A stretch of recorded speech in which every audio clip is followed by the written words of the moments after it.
Morning, guys. I feel like I'm giving you guys a false impression that all I do all day is just doing practice questions. Even though the majority of my day is practice questions, when I go through it in tutor mode or learning mode or something like that, I have a to-do list. And I write down things that I need to look up once I leave the library, once I'm done with these practice blocks. I use these two other resources called Sketchy Micro and Sketchy Farm. It's basically, they draw out these educational cartoons that it helps you remember things based off the cartoon pictures that they use.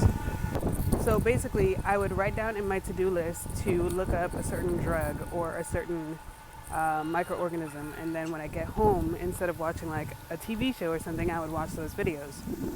So I don't take notes or anything during them because I did that during my 2 years of med school. Now I just review the videos.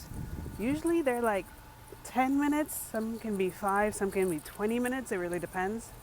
That's what I did last night. Like after I cut off from you guys, I think I cut off from you guys on my way to work. When I came back from work, I finished another question block at the library and then I went home and watched the videos. I guess I didn't pay attention to the time when I was getting ready, so I got to the library pretty early. So the things on my to-do list for my first aid book, I'm just gonna look it up out here. So I'm just trying to book a prometric site for my test. I said I was going to try to find the last date in December because I wanted to use up as many study days as I could, but I'm not having much luck finding a location with that date open.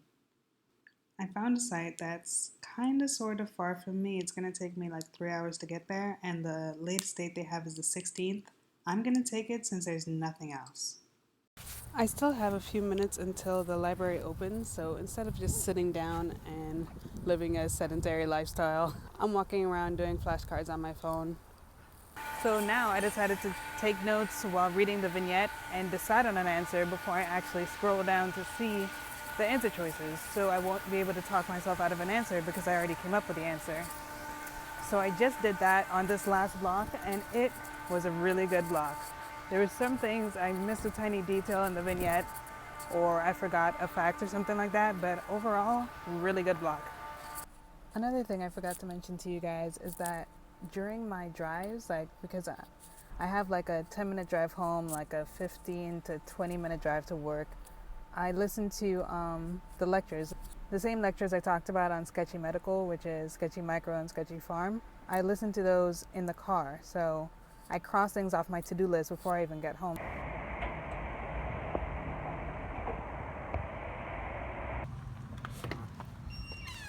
Hey buddy, you hungry? So someone in the comments asked me to do a pro-con list about attending RUSM. I want to preface this pro-con list by saying it is not my personal pro-con list. It's gathered from what I've heard students have said and what I've experienced and things like that. Because remember, I had a very different reason for going to Ross University. It's not that I didn't get accepted into an American school, it's that I'm from Dominica and I wanted to go back home. Being a Dominican citizen, I get a full ride to Ross University. So right now, I'm not paying tuition for medical school. My debt and everything comes from living expenses. I can count on my hands how many Dominicans have gone to Ross. So it's not like we are the majority. So a lot of students there have a different feeling about Ross than I do. So a lot of people attend Ross because they didn't get into an American school or a Canadian school. So pro, you got into med school. Con, it's going to be harder for you to get a residency position. Your choices for rotations are going to be limited. Pro, you get to live in the Caribbean. You get to live in one of the more beautiful islands in the Caribbean too. Is this messing up? Con, you move a lot. Because we're not a stable school in the United States and we don't have a campus and hospitals associated with our campus, we have to move to different hospitals all over America. So you live quite a nomadic life. So I consider this a pro, maybe not everyone will, but pro, Ross makes you take the NBME before it allows you to register for step 1.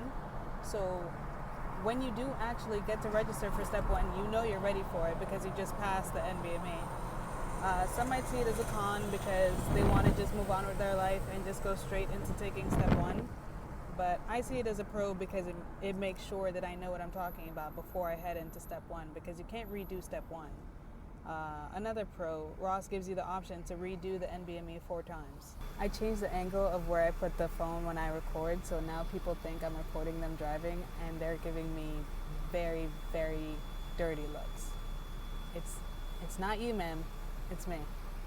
Pro, there are 2 different curriculums you can do. One's called accelerated and one is just called curriculum. The accelerated can be completed in 18 months. The curriculum can be completed in 20 months. Con, RUSM does not give summer breaks or spring breaks or any big breaks that American schools get, like Thanksgiving and things like that. Con, what I'm dealing with right now, because we cannot go straight into taking step one, our 3rd year of school can be delayed indefinitely. I'm not really sure how long it can be delayed before they kick you out of school, basically, because at a certain point you become an inactive student since you haven't been taking classes for so long. What I'm dealing with now, being a student between 2nd and 3rd year, I do not have financial aid because I guess technically in the system I'm not a student. I'm studying for boards so that I can become a 3rd year student. So right now my struggle is not having any money because I don't have any student loans. If you didn't know, in med school people don't typically work. Like, the only reason I have time to work right now is because I don't have classes. My study schedule is my own schedule. I can make it, I can alter it, I can change it every day if I want to. So because you don't work, you don't really have money besides your federal loans. And when those run out, you're screwed, like me. And then you have the typical pros from almost every med school. You have the recorded lectures, like you have the option of going to class, but every class is recorded so you can watch it whenever you want, however fast you want, things like that. The anatomy lab is open almost all the time. You can go there whenever you want. I think it closes on at midnight on study days, like the days coming up to the practical, they're open later and things like that. Of course, there's TAs for every subject, including anatomy lab. There's office hours, the typical pros that every other med school has. You know, RUSM is like every other med school. You know, you have the big screens in every lecture hall. The lecture halls are gigantic. You have the mics in every lecture hall so you can talk to the professors. It's not very different from typical med schools. It's smaller, yes. The campus is smaller and there are less students. I'm sure there's like a million more pros and cons, but that's all I can think about right now. To be honest, if I think about them like in the future, I'll just add them to other vlogs and just make a continuation of this one. I actually think I'm gonna end this vlog here with the sun up. I'll see you guys tomorrow. Remember to like and subscribe, comment, and share.